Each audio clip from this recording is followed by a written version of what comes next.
Ang kwento ni Tomby. Ang kwentong ito ay hango sa totoong buhay.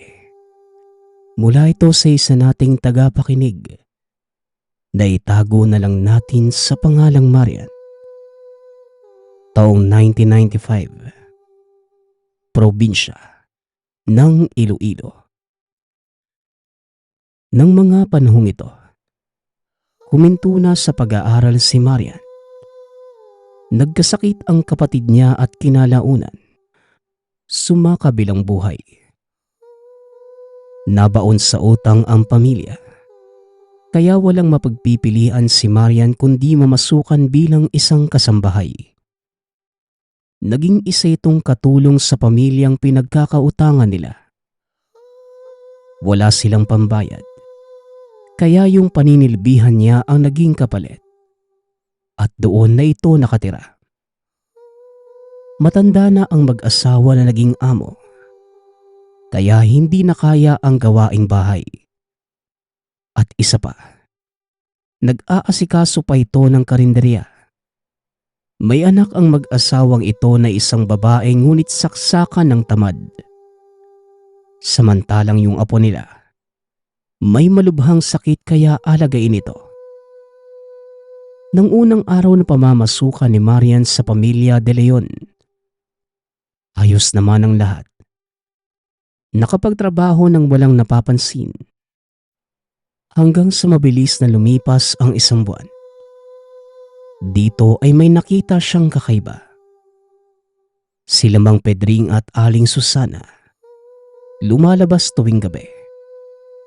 Kapag natapos na ang gawaing bahay at kapag sasapit na ang dilim, inuutusan siya ng mga ito na wag isara ang pintuan dahil lalabas sila ng hating gabi. Pinapatulog na siya at hindi na pinapalabas ng kwarto. Nagtataka naman si Marian kung saan pumupunta ang mag-asawa. Maaga naman ang mga itong nagsasara ng karinderya at wala nang ibang aasikasuhin. Hindi naman magawang magtanong ni Marian dahil baka sabihin, mausisa siyang tao. Kaya tanging pagsunod na lamang ang ginagawa niya. Sa tuwing sasapit naman ng umaga, kapag nagigising si Marian, palagi itong nakakalanghap na masangsang na amoy sa parte ng kusina. Sa tuwing naaamoy niya ito, hindi maiwasang mahiwagaan kung ano ba talaga ang ginagawa ng mag-asawa. Subalit hindi niya na lamang ito inintindi. Iniisip na tuwing gabi, bumibili ang mga ito ng karne para sa karinderya. Tapos nagtatagtad na ng maaga para sa darating na bukas. Isasalang na lamang ito sa lutuan. Hindi na tungkulin ni Marian yung mga trabaho sa karinderya. Mga pambahay lang ang ginagawa kagaya ng paglalaba at paglilinis ng tahanan. Hanggang sa isang gabi, nagkaroon na ng pagdududa si Marian dahil gabi-gabi na ang kakaibang ginagawa ng mag-asawa. Kaya sikreto niya itong sinundan. Hindi muna natulog ang dalaga. Lumabas ng kwarto at nagtago sa isang sulok. Nahiwagaan siya ng merong nakitang liwanag doon sa sala. Kaya tinignan niya ng maigi ang parting yon. Laking gulat ni Marian dahil sa mga itim na kandila pala nagmumula ang liwanag. Kitang-kita niya ang mga amo na walang kahit anumang saplot sa katawan. Nagsasagawa ng ritual habang nakatuwad.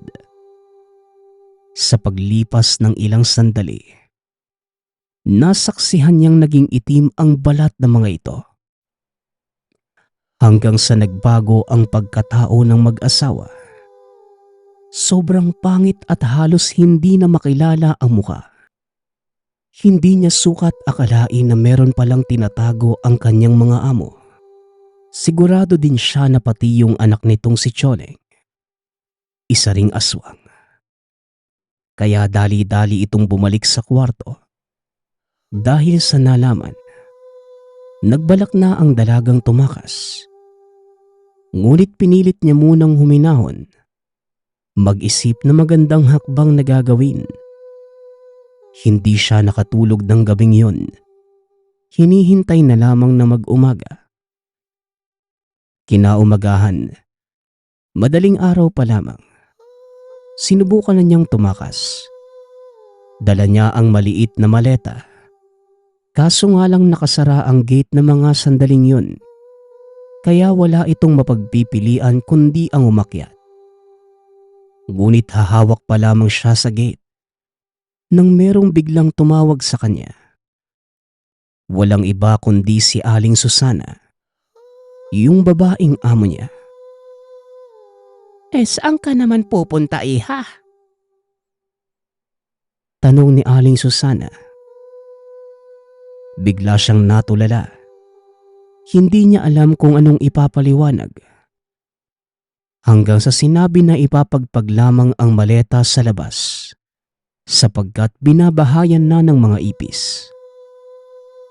Nakahinga siya ng maluwag dahil pinaniwalaan naman ito na matandang babae. O siya, sige na. Bilisan mo dahil mamaya meron akong ipag-uutos sa'yo. Wika ni Aling Susana. Kaya naman hindi natuloy ang pagtakas ng dalaga. Nangako na lamang sa sarili na sa susunod na araw, hindi na siya magpapahuli. Nagpabili si Aling Susana ng karne na lulutuin. Bago siya umalis, sinabihan siya na bilisan ng pagbili. Mabilis na lumipas ang oras. Hanggang sa kinagabihan, muli niyang inabangan ng pagbabago ng dalawang matanda. Kagaya nung una, meron muli siyang nakitang kandilang nakasinde. Subalit ang hindi lang matanggap ng isipan niya ng sandaling yun, meron na ang mga itong hawak-hawak na lamang loob. Alam niyang hindi galing yun sa hayop. Kitang-kita niya kung paano pinapahid ng dalawa sa kanilang balat ang hawak. Matapos yun ay nagbagong muli ang itsura ng dalawang matanda. Nagmukhang impakto na kahit sa panaginip, ayaw nang makita pa ni Marian. Papasok pa lamang siya ng kwarto nang bigla itong sitahin ni Choleng. Anong ginagawa mo dito at bakit gising ka pa? Wika nito. Humarap siya sa babae. Nagbanyo lang po ako, kaya ako lumabas ng kwarto. Pagpapaliwanag ni Marian. Ang kulit mo talaga. Minsan ka nang pinagsabihin nila mama at papa na huwag ka nang lalabas tuwing gabi. Teka, nakita mo ba yon? Magsabi ka ng totoo. Muling wika ni Choleng. Ano po yung dapat kong makita, ma'am? Tanong ni Marian. Noon pa man, mabigat na ang loob sa kanya ng anak ng amo. Sinabi ni Choleng na nagmamaang-maangan pa ito. Alam nitong nakita niya ang naganap. Huwag siyang magtatangkang tumakas dahil sa oras na ginawa niya yon, madadamay ang buong pamilya. Yun lang naman ang sinabi ni Choleng hanggang sa pumasok na ito ng silid. Pumasok na rin ng kwarto ang dalaga at muling nagkulong. Hindi niya maintindihan ang sarili ng mga oras na yon. Panay ang panginginig ng kamay. May kutob siya na may masamang binabalak ang mag-anak na ito sa kanya. Kaya buo na ang loob nitong tumakas. Maghahanap na lamang ng tamang tiyempo. Sa kabila ng mga nasaksihan ni Marian, pinilit niyang makatulong para mabawi ang lakas sa maghapong pagtatrabaho. Kinabukasan, pagkagising pa lamang ay inutusan na ni Mang Pedring na kumuha ng karne sa bodega. Unang beses pa lang siyang inutusan sa pagkuha nito. Mang Pedring, anong karne po yung kukunin ko roon? Tanong ni Marian. Napailing naman si Mang Pedring. Aba, iisa lang naman yung mga karne doon, Ining. Basta kumuha ka ng 1 kilo. Ayoko na kasing nagpababalik-balik doon eh. O ito ang susi. Ibalik mo na lang sa akin kapag nakuha mo na. Alam mo naman siguro yung bodega, hindi ba? Nadadaanan mo yon tsaka may timbangan doon. Bilisan mo na, Ineng. Tugon ni Mang Pedring. Hindi alam ni Marian kung ano ba talaga ang nakalagay roon. Ngunit may kutob siya na merong mali. Kaya habang naglalakad, patindi ng patindi ang kabang nararamdaman. Pagkabukas ng bodega, dito lang siya nakahinga ng maluwag. Dahil puro karne ng hayop lamang ang matatagpuan. Kagaya ng manok, kambing, baboy at baka. Malamig ang temperatura doon sa lugar. Nalito pa siya kung ano ba talaga ang pinapakuha ng amo. Lalo't ang pagkakasabi nito ay iisa lang naman ng karne. Ngunit 4 na klase pala.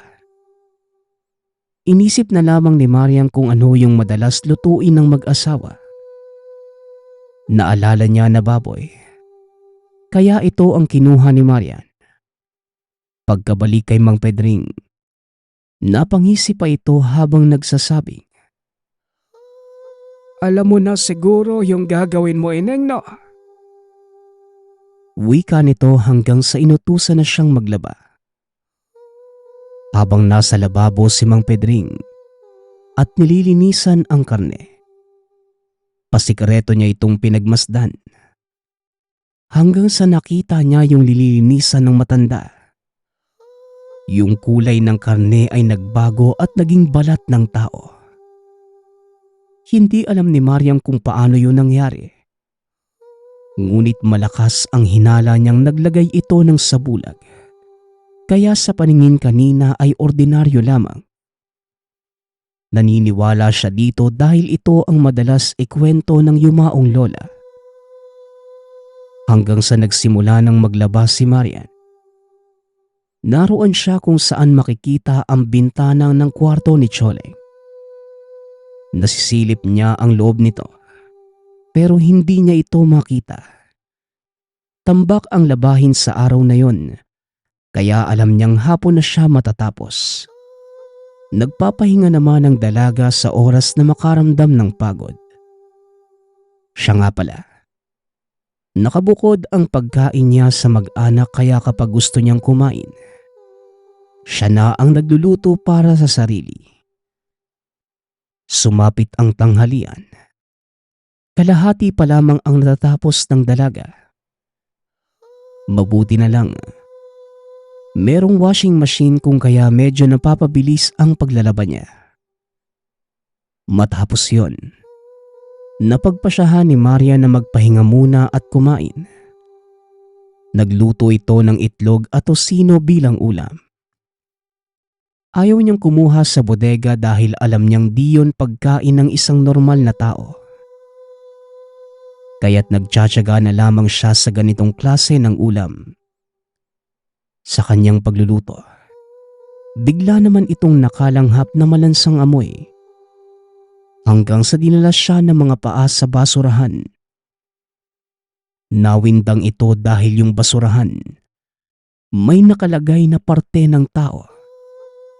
Doon pala nagmumula ang mabahong amoy. Maya-maya pa, habang nakatingin sa basurahan, nakita siya ni Mang Pedring at natatawa siya nitong binate. Abay, alam mo na talaga ang sikreto namin ah. Huwag kang magtangkang umalis dito, Ineng. Huwag mo ding ipagsasabi yung nakikita mo sa pamamahay na ito. Dahil sisiguraduhin ko sa'yo, madadamay ang pamilya mo at kahit kailan, hindi mo na sila makikita. Kailangan ka kasi namin dito, Ineng eh. Matanda na kami. Makakaasa pa ako na wala kang pagsasabihan. Wika ni Mang Pedring. Napatango na lamang si Marian bilang pagsang-ayon. O siya, dalhin mo yung basurahan sa likod bahay. Itambak mo na lang yan doon. Dagdag pa ng matanda. Sir, ano pong gagawin niyo sa akin? Papatayin niyo po ba ako? Kaya pinapanatili niyo ko dito? Tanong ni Marian. Sumagot ang matanda na siya na lamang ang magpasya kung ano ang nararapat nitong gawin sa kanya. Halos pagsakluban ng langit at lupa si Marian ng mga oras na yon. Mukhang wala na itong pag-asang makaligtas. Kagad niyang sinunod ang pinag-uutos at pagkatapos ay kumain na. Matapos mananghalian, ipinagpatuloy niya muli ang paglalaba.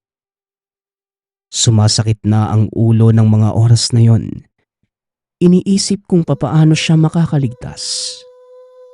Nagsisisi kung bakit tinanggap pa ang alok nitong trabaho.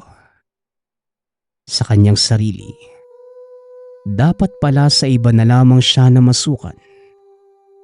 Pero kahit ramdam niyang wala ng pag-asa, nagbabalak pa rin itong tumakas.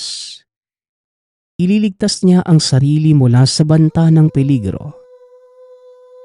Lumipas ang ilang araw. May napapansin si Marian sa sarili. Hindi niya mapigilan ang paglalaway. Tipong kahit ilang beses niyang punasan ay muli itong tumutulo. Parang naiipon ang laway sa loob ng bunganga. Hindi lang yun. Madalas na rin manakit ang tiyan niya na tila merong nasa loob. Ang buong akala ni Marian, dinapuan lang siya ng sakit. Ngunit linggo na ang lumipas. Ganun at ganun pa rin ang nararanasan.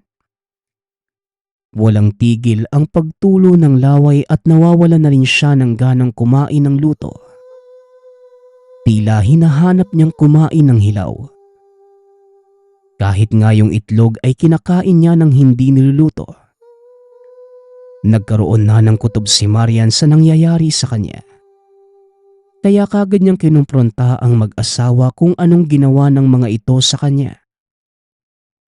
Napangisi lang sa kanya si Mang Pedring at meron itong sinabi. Naalala mo ba nung inutusan kitang itapon ng basura? Hindi ba't nagluluto ka nun? Nilawayan ko yung pagkain mo kaya ka nagkakaganyan. Kaya ngayon, kauri ka na namin. Ilang linggo na lang magiging ganap ka ng aswang. Wika ni Mang Pedring. Ito ang dahilan kung bakit kinuha ka namin, iha. Upang mahawaan. Wala na kaming pakinabang sa anak namin.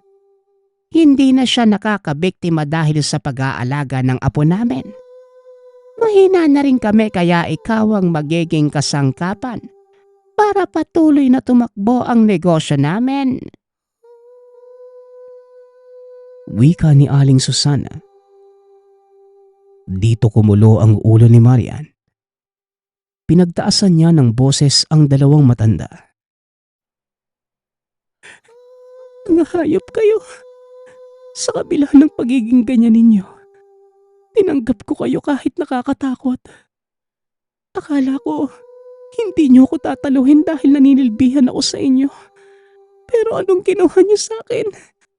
Ginawa niyo kong impacto katulad ninyo. Tugon ni Marian. Nang mga sandaling yun, dito niya napagpasyahang lisanin na ang tahanan. Bahala na kung anong kahahantungan ang gagawin. Basta't makabalik lamang siya sa pamilya ng buhay. Hindi naman siya pinigilan ng dalawang matanda. Ngunit ang huling sinabi sa kanya ni Aling Susana, Hindi na nito matatakasan pa ang sumpa. Babalik at babalik siya sa kanila at magdadala ng laman ng tao. Wala ring maniniwala sa kanya. Hindi na ito inintindi pa ng dalaga. Dahil sa wakas, wala nang humadlang pa sa pagalis. Nakabalik siya sa pamilya at pinagtapat sa mga ito ang pagkatao ng mag-asawa at sa ginawa nito sa kanya. Nako, hindi ko akalain na ganun pala sila. Diyos ko, huwag kang mag-alala sa pagbabanta nila sa iyo, anak. Naniniwala kami ng nanay mo sa iyo. Sana nga, noon pa man naisipan mo nang tumakas. Nang sa ganun, hindi mo na ito naranasan. Hindi na bale. Meron naman tayong lalapitan na isang kaibigan. Matatanggal ang sumpa sa iyo, anak. At kung babalikan kanila, mananagot ang mga yon sa kaibigan kong yon. Wika ni Tatay Ponso na ama ni Marian. Ano namang may tutulong niya sa atin, tay? Sino po ba yun? Tanong ni Marian. Kaya ang ina niya na si Aling Rowena ang sumagot sa katanungan nito. Mamayang hapon, anak. Malalaman mo kung sino yon. Pupunta tayo sa bahay niya. Basta kumalma ka lang. Dahil gagaling ang sakit mo at matatanggal ang sumpa. Wika naman ni Nanay Rowena. Kaya hindi na nagsalita pa si Marian. Ilang sandali lang. Nagpunta na sila sa tahanan ng kaibigan ni Mang Ponso na matatagpuan sa kabilang barangay. Isa itong manggagamot. Ayon sa ama, ang pangalan ng taong ito ay si Mang Esteban. Sinabi kaagad ni Marian ang sadya ng makarating roon. Nagulat pa nga siya nang ipagtapat ng lalaki na isa itong aswang. Hindi lang basta pangkaraniwan, kundi isang lahing gabunan. Ang pinakamalakas na aswang sa balat ng lupa. Pero wag kang matakot, bata. Hindi ako masamang tao at sa halip, gumagamot pa nga ako ng mga nahahawaan na kagaya mo. Hindi pa pala tumitigil sa pambibiktima ang pamilya de Leona. Kailan lang, pinagbawalan ko na sila na wag nang magnakaw ng mga hayop. Tapos ngayon naman, may gana pa silang manghawa. Siya nga pala, matagal ko na silang kilala at minamanmanan. Wika ni Mang Esteban. Pero nilinaw ni Marian ang kwento niya sa albularyo. Sabi niya, yung mag-asawa ay kumakain rin ng tao. Kaya nagulat si Mang Esteban sa narinig. Ano ka mo? Kumakain sila ng tao. Anak ng... Totoo ba yan, iha?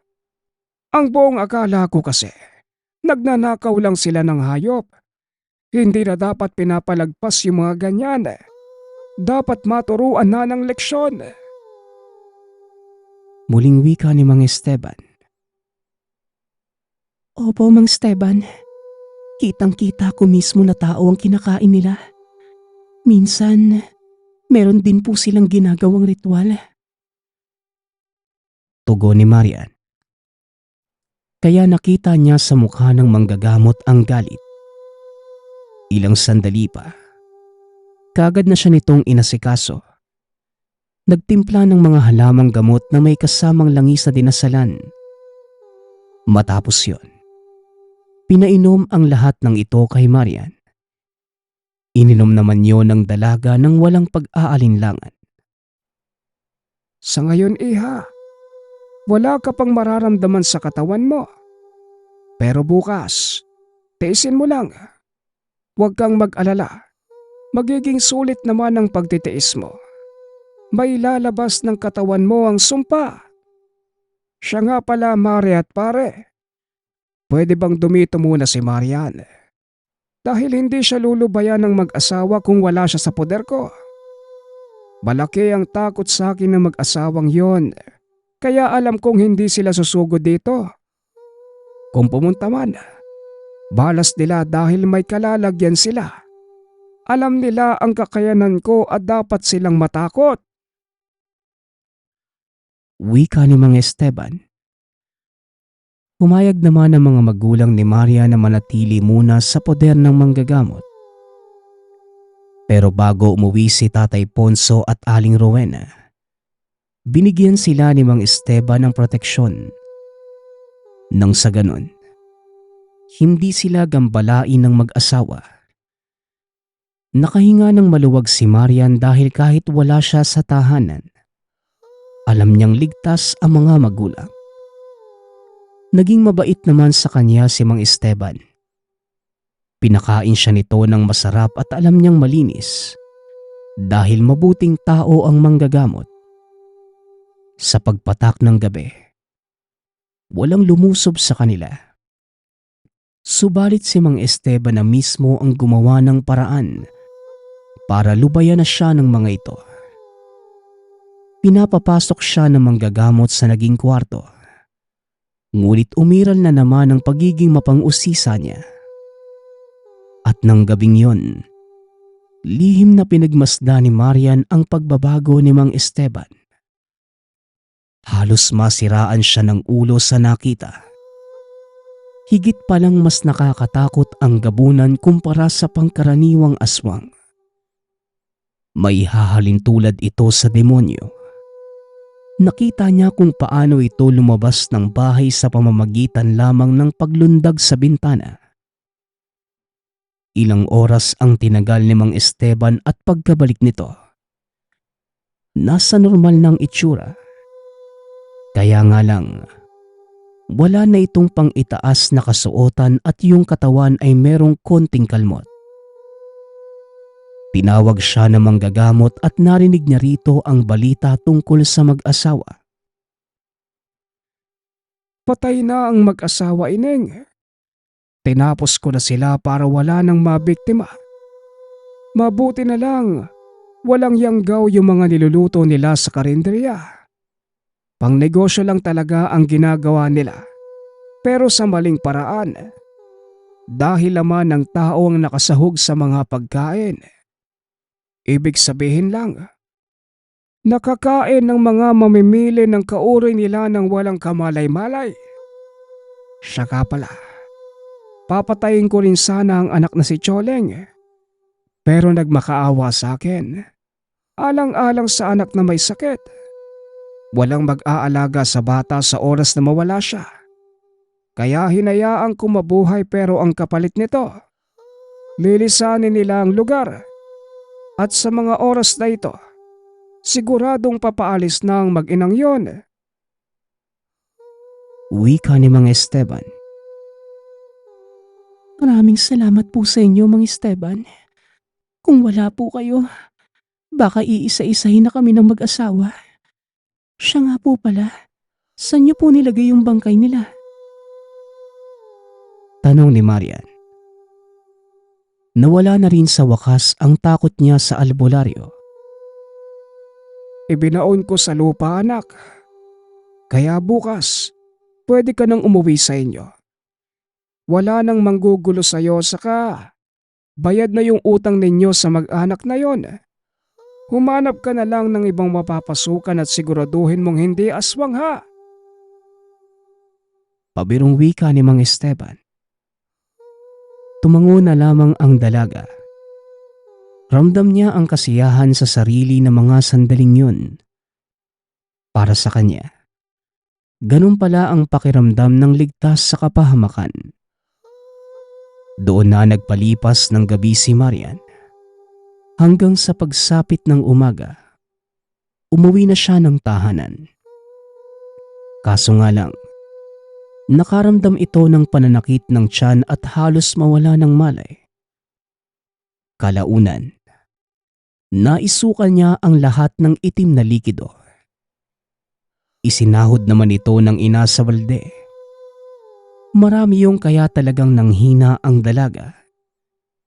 Yun pala yung sinasabi ni Mang Esteban kahapon. Matapos niyang maisuka, Guminhawa na ang pakiramdam ng dalaga. Tumigil na rin sa paglalaway ang bibig. Hindi na magiging aswang na kagaya ng mga amo dahil nakawala na siya sa sumpa ng yanggaw. Lumipas ang ilang linggo. Nagkaroon ng bagong trabaho si Marian. Sinubukan niyang puntahan muli ang tahanan ni Aling Susana at Mang Pedring. Pero nakita niyang wala nang nakatira doon. Isa na lamang itong abandonadong tahanan. Dito niya natuklasan na sadyang malaki ang takot ng mga aswang sa isang gabunan. Kaya may paalala si Marian. Kilalanin muna ang pamilya na inyong pinapasukan. Ang susunod nating kwento ay mula sa isa nating tagapakinig. Naitago na lang natin sa pangalang Barbara.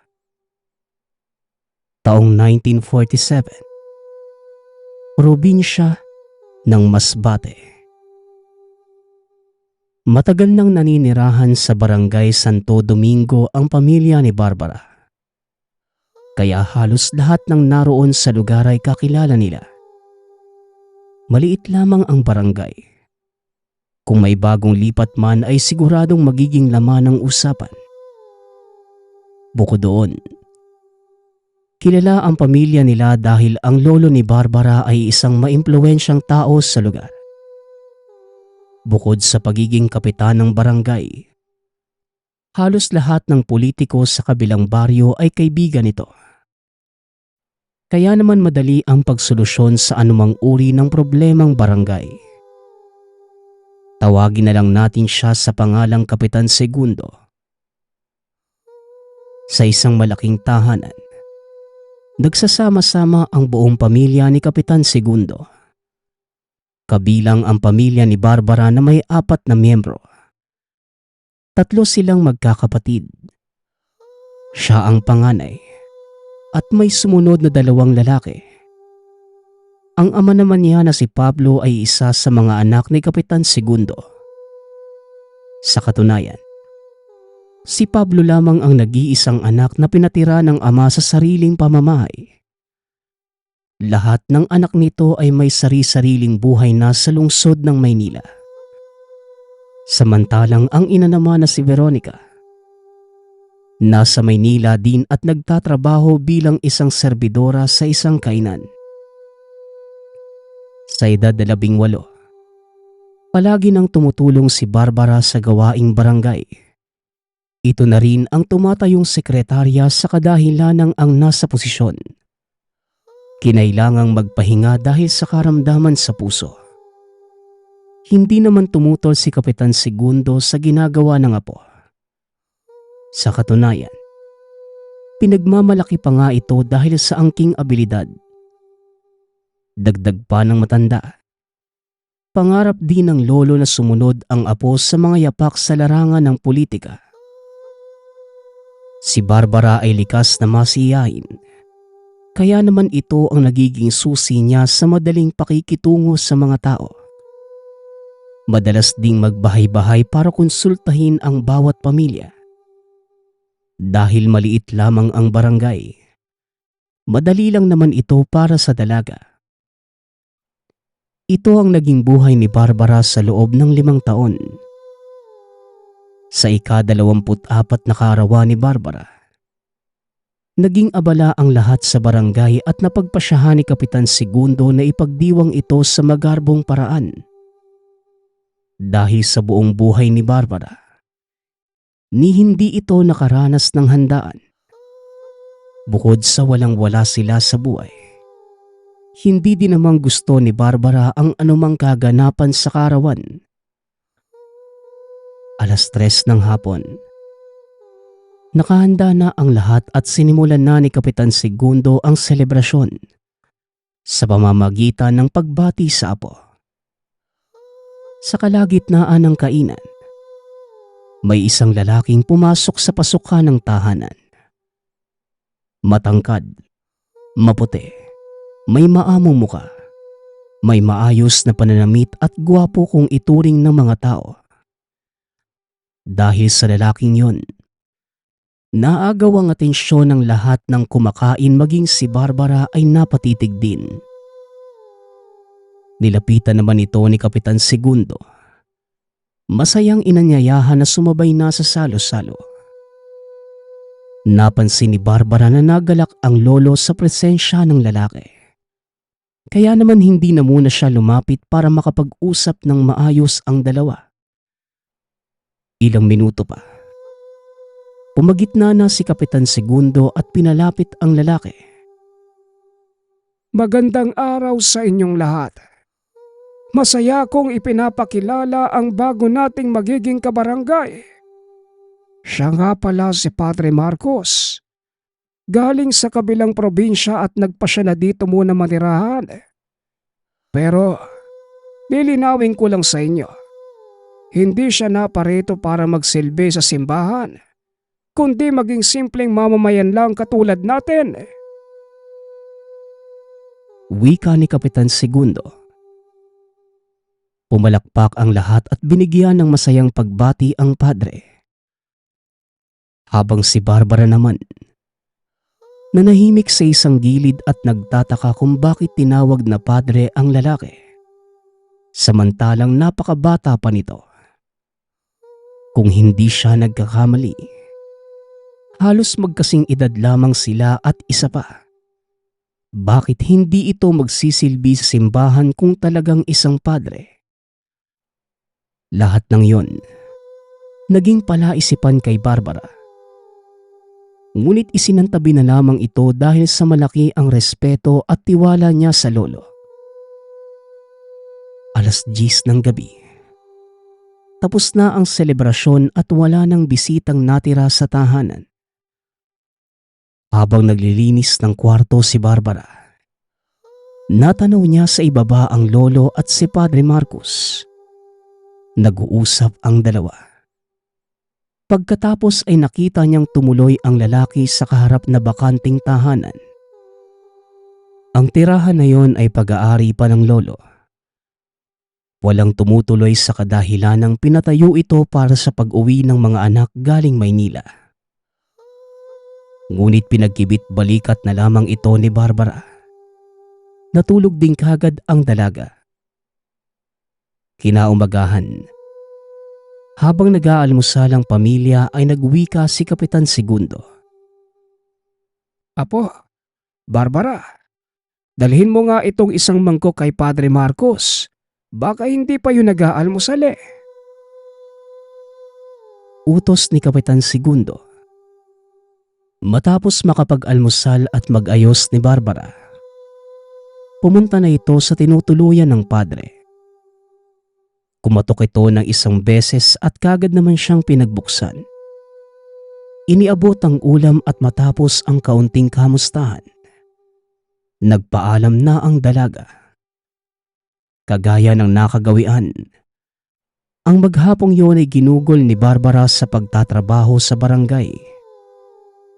Sa ikalawang araw ng padre sa lugar, pumunta ito sa bulwagan ng barangay. Maghapong tumulong sa mga gawain doon.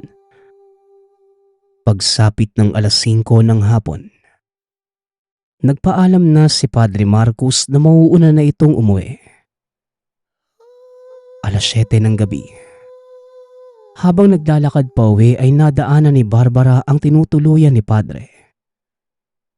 Dahil sa nakabukas ang pinto, natanaw niya ang isang kawa na nasa ibabaw ng lamesa. May tumutulo doong dugo. Hindi naman ito inusisa pa ng dalaga. Baka bumili lang ito ng karning baboy sa palengke para panghapunan. 11:00 ng gabi. Hindi makatulog si Barbara dahil sa alinsangang nararamdaman sa loob ng kwarto. Kaya naman binuksan niya ang bintana at nakita si Padre Marcos. Mabilis na tumatakbo. Ang nakapagpakaba sa dalaga.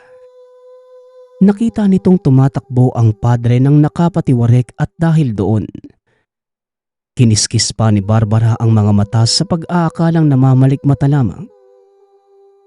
Sa muling pagdilat ng dalaga, ganun pa rin. Hindi naman ito lumalayo. Pabalik-balik lang itong tumatakbo sa tapat ng tahanan hanggang sa bungad ng pinto. Dahil sa takot na naramdaman, dahan-dahang isinara ng dalaga ang bintana at pinilit na ipikit ang mga mata.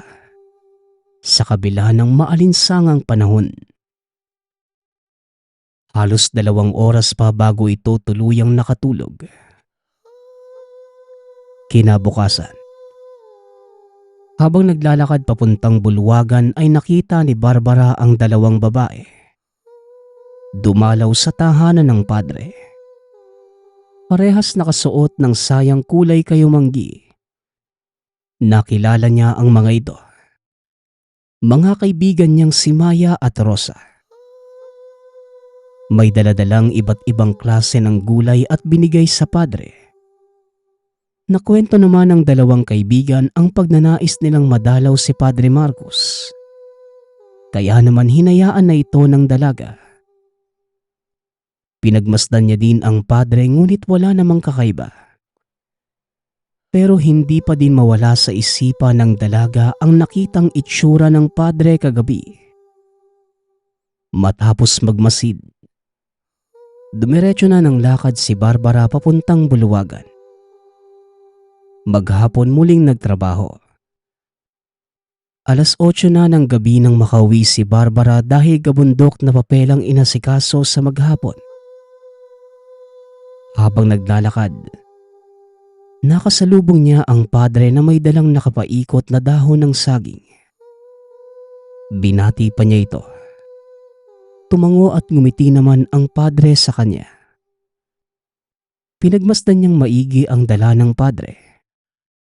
Ayon dito, kung karne man yun ng hayop ay masyadong napakarami noon para sa hapunan. Napakalaki ng dala nito na tila may buhat na isang batang 4 na taong gulang. Kinilabutan ang dalaga nang makita na napakadaming dugo ang tumutulo galing sa dahon ng saging. Nagmadali na itong maglakad papauwi dahil sa walang tao sa daan. Nakakapangilabot ang mga dugong nagsikalat. Hindi muli bastang nakatulog ang dalaga sa nasaksihan. Nakaramdam na ng kakaiba sa padre. Kinabukasan, 12:00 ng tanghali ay bumisita si Padre Marcos sa bulwagan. Normal naman ang itsura nito. Aktibong tumutulong sa mga gawain. Habang abala ang lahat, may isang lalaki na biglang nanghingi ng tulong. Tulugan niyo po ko, Kapitan. Nawawala po si Rosa at Maya. Wika ng isang nagmamakaawang lalaki. Napatayo si Barbara dahil nabanggit nito ang pangalan ng 2 kaibigan. Baka naman po nakitulog lang kung saan. Tugon ni Padre Marcos. Umapila ang lalaki dahil sa hindi naman ito nakikitulog sa iba. At sa katunayan, 5:00 pa lamang ng hapon ay umuuwi na ang mga dalaga. Magkapit-bahay lamang si Rosa at Maya kaya palagi itong sabay na umuuwi. Bigla namang naalala ni Barbara na nakita niya ang 2 na dumalaw sa tahanan ni Padre Marcos kahapon. Nakita ko po sila kahapon. Dumalaw pa nga sila sa bahay ni Padre Marcos eh. Wika ni Barbara. Sumagot naman ang padre na umalis kagad ito matapos maiabot ang mga gulay. Maghapong naghanap ang mga opisyales ng barangay. Ngunit hindi talaga nila natagpuan ang 2 dalaga. Kinabukasan, abala pa rin si Barbara at mga kabarangay sa paghahanap sa mga ito. Pagdaan ng ilang araw, linggo at buwan, iyon ang pinagtuunan ng pansin ni Barbara at sa kasamaang palad. Hindi na nahanap pa ang mga kaibigan.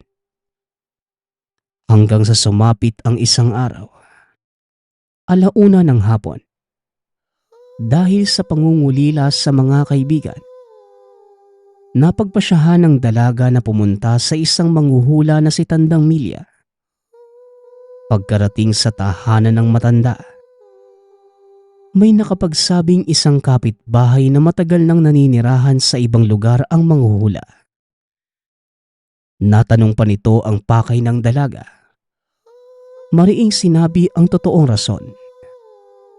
Dahil laganap na sa barangay ang usap-usapan na pagkawala ng dalawang dalaga, sinamahan siya sa isang albularyo at baka may maitulong ito sa kanya. Sa kanilang paglalakad, nabanggit ng kasama ni Barbara na magaling ang albularyo kaya nabuhayan siya sa narinig. Naabutan nilang abala sa pag-oorasyon ng mga lana ang albularyo, kaya nag-antay muna sila hanggang sa matapos. O iha, naparito ka. Alam ko na. Bago mo pa man sabihin, ang pakay mo ay ang mga kaibigan mong nawawala. Tama ba ako? Wika ng albularyo. Napatango naman si Barbara at nagpatuloy sa pagsasalita ang matanda. Matagal-tagal na din ang nakalilipas magmula nang mawala si Rosa at Maya. Ngunit nakakasiguro akong isang aswang ang salarin. Kaya naman kung may napaghihinalaan kang isa sa mga uri nito, lakasan mo ang loob mo. Titigan mo ito ng diretso sa mga mata. Kapag nakita mong baliktad ang naging refleksyon mo, umiwas ka agad at baka ikaw ang isunod. Malakas ang pakiramdam kung andito lamang din siya sa barangay. Puntahan mo lang ako, Barbara, kung kinakailangan mo pa ng tulong. Wika ng albularyo. Dahil sa mga nalaman, nakaramdam ng kaba si Barbara. Matapos nito ay nagpasalamat at kagad namang umuwi ng tahanan ang dalaga. Minabuti niyang magpahinga muna ng buong araw sa kwarto dahil sa pagod ng ilang linggong paghahanap. Bago pa man nakatulog, biglang pumasok sa isipan ng dalaga si Padre Marcos. Muli niyang naalala ang mga kababalaghang nakita. Ang pagtakbo nitong patiwarek at nakapabilog na dahon ng saging. Dahil dito napagpasyahan niyang bisitahin ang padre kinabukasan. 12:00 ng tanghali. Kumuha ng ulam si Barbara sa kusina. Nilagay at binalot sa isang malinis na dahon. Matapos yon, kagad namang pumunta sa bahay ni Padre Marcos. Inabutan niya itong nakatulala sa labas ng bakuran. Magandang araw po, Padre. May kaunting ulam po akong dala para sa inyo. Wika ni Barbara. Nabigla ang padre. Kagad namang binati at nagpasalamat kay Barbara. Dahil sa malakas na paghihinala, tinitigan ni Barbara ang mga mata ng padre habang nakikipag-usap. Napansing nagkatotoo ang sinabi ng albularyo. Nakita niya ang sarili sa mga mata ng padre. Nakabaliktad ang kanyang refleksyon. Dahil dito nataranta si Barbara at walang sabi-sabing kumaripas ng takbo. Nang akmang papalabas na ng pinto ng bakuran, narinig niya ang wika ng padre. Kung ako sa'yo, aalis na ako sa lugar na ito. Dahil hindi mo magugustuhan ang mga susunod na mangyayari.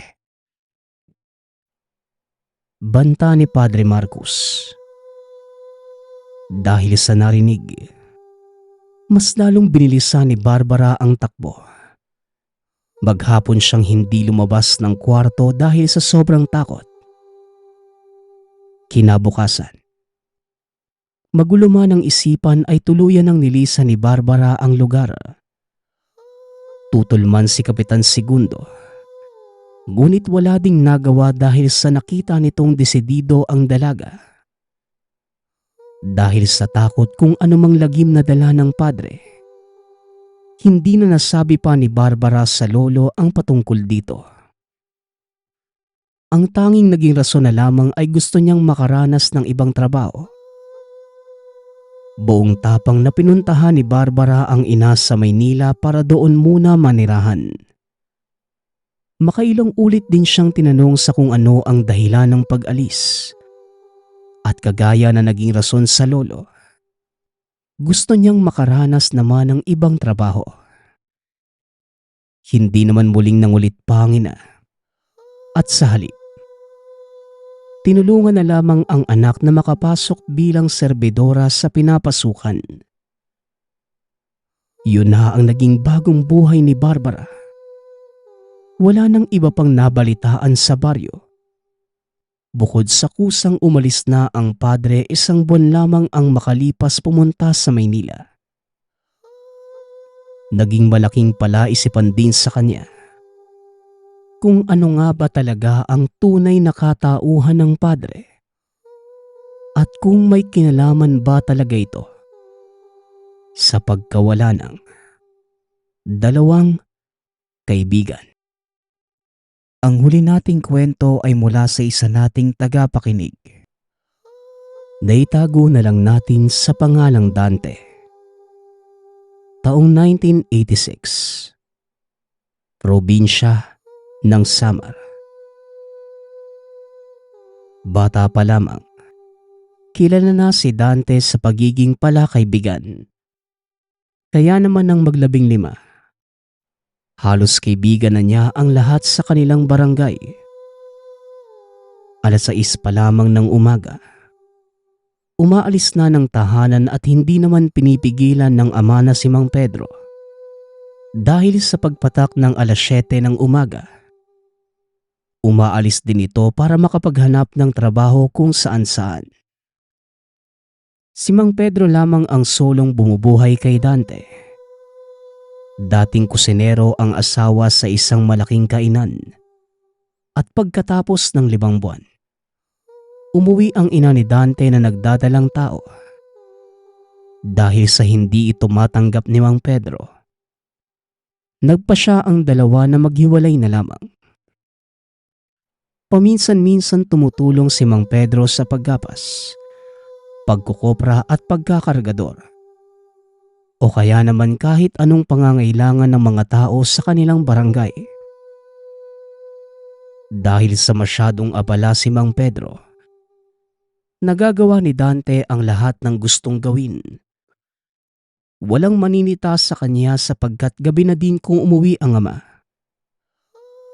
Hindi naman basagulero o pasaway si Dante. Palakaibigan lang at madalas nakikitambay kung saan-saan.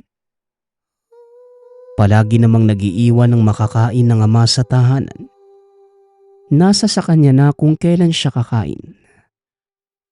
At dahil sa layas nga ang binata, madalas na itong kumakain sa kapitbahay at hindi nagagalaw ang pagkaing handa ng ama. Ginugugol ni Dante ang buong maghapon sa paglalaro at sinisigurong makakauwi pagdating ng 4:00 ng hapon. Halos kalahating oras ang nilalakad ni Dante pauwi ng tahanan. Ang bahay nila ay isang tipikal na kubo na gawa sa kawayan at may bubong na anahaw. Dahil sa uri ng trabaho ng ama, paiba-iba ang oras ng kanilang hapunan. Madalas kakain sila ng 7:00 ng gabi. Pagkatapos si Dante na ang nagsasara ng tahanan. Dahil maagang nakakatulog ang ama, gawa ng sobrang pagod. Isang araw, 6:00 ng umaga ay nakaalis na din si Mang Pedro. Ngunit si Dante ay mahimbing pa ding natutulog. Dumating ang matalik na kaibigan na si Kato. "Dante! Dante! Gising! Bumangon ka na at pupunta pa tayo sa bahay ni Mang Dexter." Wika ng kaibigang si Kato. Dahil gawa sa pinagtagpi-tagping tabla ang pinto nila Dante, malakas ang tunog ng bawat katok. Kaya naman napabangon na ito at dali-daling tumayo at nagbihis. Sabay na naglakad ang dalawa papunta sa bahay ni Mang Dexter. Ito ay isa sa mga kapitbahay ni Kato na pinagkukunan nila ng gagamba. Dahil marami sa palikuran ng bahay nito. Pagkarating sa lugar, kagad namang nagpaalam ang magkaibigan sa matanda at nanghuli na ng mga gagamba. Hindi naman ito nagagalit at sa halip, sanay na sa paglalaro ng magkaibigan. Bandang 11:00 pumunta na ang dalawa sa tahanan ni Kato para kumain ng tanghalian. Habang abala sa pagkain, nagwika ang ama ni Kato. Oh, maaga kang gumising Kato bukas ha. Maaga pa tayong mamamalengke. Kailangan nating isorpresa ang nanay mo sa pag-uwi dahil kaarawan niya. Ikaw naman Dante, pumunta ka dito. Isama mo na rin ang tatay mo nang magawi naman dito. Wika ng ama ni Kato. Natuwa naman ang magkaibigan sa nabalitaan dahil minsan lamang sila kung makakain ng masarap na putahe. At higit sa lahat, abot langit ang saya ni Kato dahil makakapiling na ang ina. 2 buwan na rin itong nasa Karatig probinsya sa kadahilanang siya muna ang nag-alaga sa amang may sakit. Matapos kumain, lumabas na ang mga ito at pumunta sa kalapit bundok para maglaro. Umpisa 1:00 hanggang 3:00 ng hapon. Nasa bundok ang magkaibigan. Matapos makahuli ng sandamakmak na gagamba, nagpasya na itong bumaba. Habang naglalakad, walang humpay naman ang kwentuhan nito tungkol sa mga uri ng mga alaga. Ilang minuto ang lumipas, lumihis na ng daan si Dante pauwi ng tahanan. At nang makauwi, naabutan niya ang ama na nagpapahinga sa bakuran. "O tay, napaaga po yata ang uwi mo ah." Wika ni Dante. Sa maaga kasing natapos yung paggapas anak eh. Tugon naman ng ama. Matapos ang pag-uusap ng dalawa, nagluto na si Dante ng hapunan. Dahil sa maaga silang nakakain, maaga din silang nakapagpahinga. Nang akmang patulog na si Dante ay may kumatok sa pinto. Dante? Dante? Insan? Si Miguel ito. Dali-daling bumangon si Dante. Nakilala niya ang pinsang si Miguel nga ang nasa pintuan. "Uy insan, bakit ka bigla na yata dumating?" Tanong ni Dante. Pasensya ka na insan ha. Natagalan kasi yung nasakyan kong kalabaw gawa ng kung saan sa ang ilog pa dumaan. Ewan ko ba? Yung may-ari naman kasi parang baguhan eh. Tugon ng pinsan. Minsan lamang magawi si Miguel sa kanila. Gawa ng tumutulong ito sa pag-uuling na negosyo ng pamilya. Mas masagana din ang buhay ni Miguel kaya naman pag bumisita ito, palaging may dalang iba't ibang klase ng prutas. Pinapasok ni Dante ang pinsan ng dahan-dahan dahil mahimbing nang natutulog ang ama at ayaw niyang maistorbo ito. Pagkapasok sa kwarto ng binata, walang humpay na ang naging kwentuhan ng dalawa hanggang sa mapansing umaga na pala. Hindi na sila natulog. Diretsong naglaga na si Dante ng kamote para pang-almusal.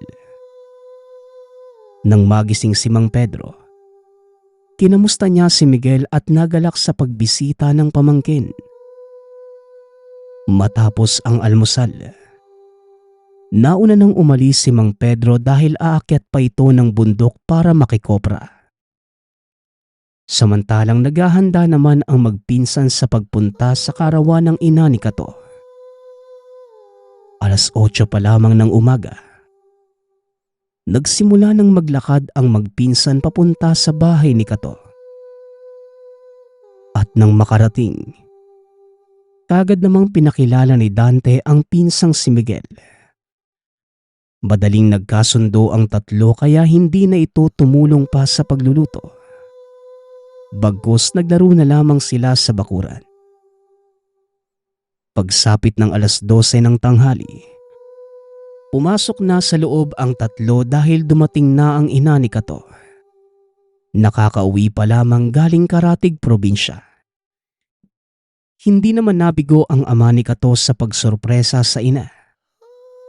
Naiyak na lamang ito sa sobrang tuwa. Habang si Kato naman ay hindi na umalis sa tabi ng nanay. Nang mag-umpisa na ang kainan, kagad na kumuha ng pinggan si Dante. Natakam siya sa mga nakahaing potahe kaya naman lahat ng yun tinikman niya hanggang sa maging sobrang busog.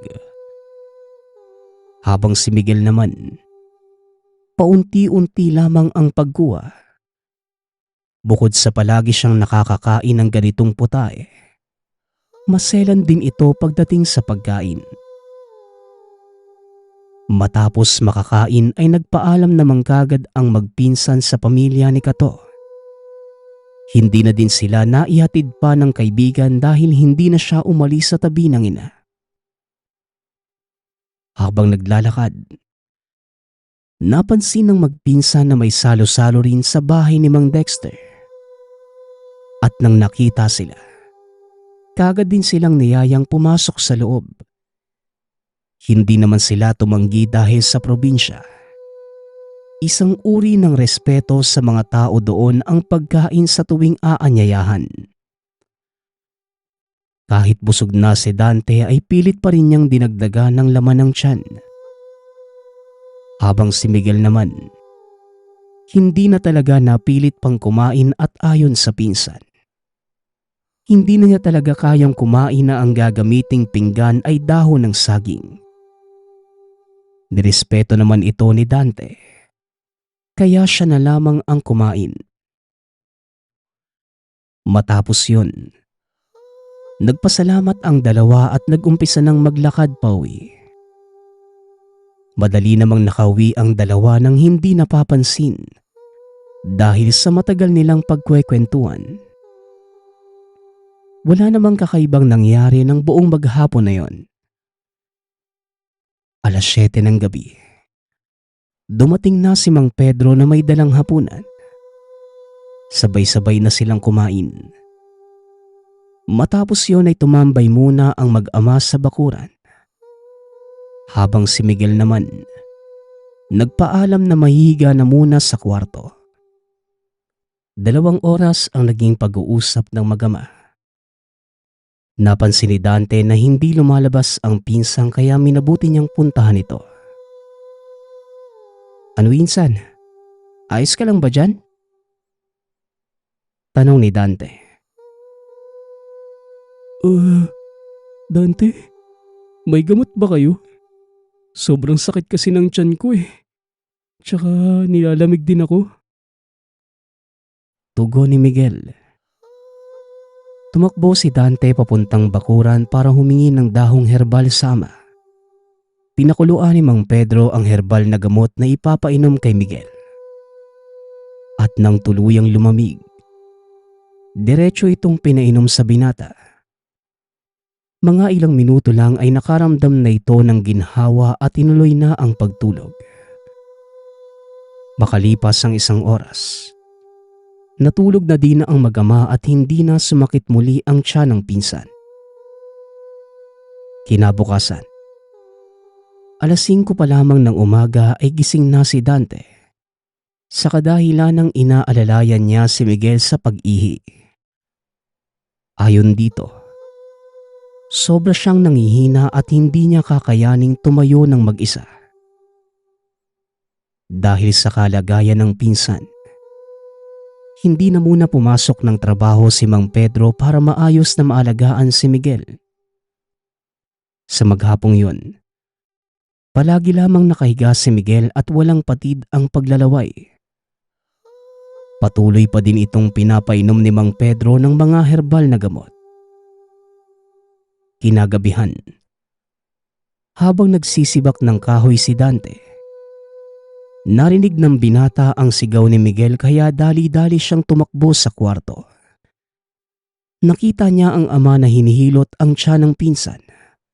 At ayon dito, kakaiba na ang pakiramdam ng pinsan na tila kinakayod ang buong tiyan. Sa katunayan, hindi na din nakakakain ng maayos ang pinsan. Tumagal ng kalahating oras ang paghihilot ni Mang Pedro hanggang sa nakatulog si Miguel.